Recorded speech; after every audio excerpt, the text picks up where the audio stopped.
It has been 25 years since the killing of Jill Dando. The nature of her death still shocks people in her hometown of Weston-super-Mare. But what she stood for lives on. And her legacy is very much felt at her old school.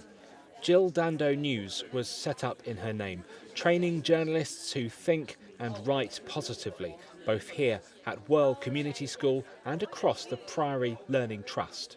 I joined the Jill Dando Centre almost 8 years ago now, back when I was in Year 7, and I think the main thing for me that the Jill Dando Centre did was give me a lot more confidence to be able to talk in front of cameras, in front of groups of people, and I think it's just a really amazing thing to be able to get involved in, and the fact that there's a job for everyone. People can, be the camera person, they can talk in front of the camera, they can write the stories. I like it because it's full of interesting little activities and lovely trips, and I get to learn loads of new stuff about different people and different places.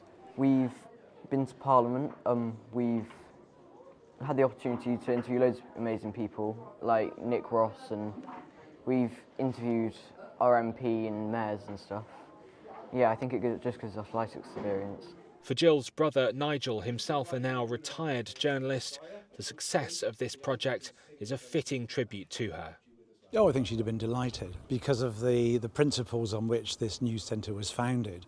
As a reporter, Jill hated bad news, hated doing bad news, hated gravel crunching, as we call it, where you could have to go on, knock on somebody's door and ask some awkward questions, and you're under pressure to come away with a story. The students here aren't involved in that side of it.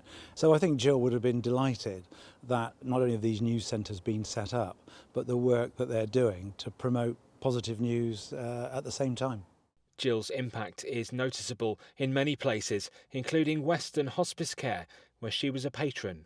There's no way, I know it's just a short period of time she was our patron, we could never have had a better person. She was on the telly every day, and actually she boosted our profile of the hospice massively.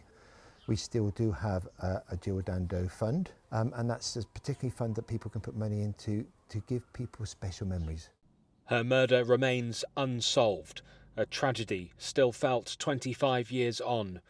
But in her hometown, Jill Dando is still having a positive impact on people's lives.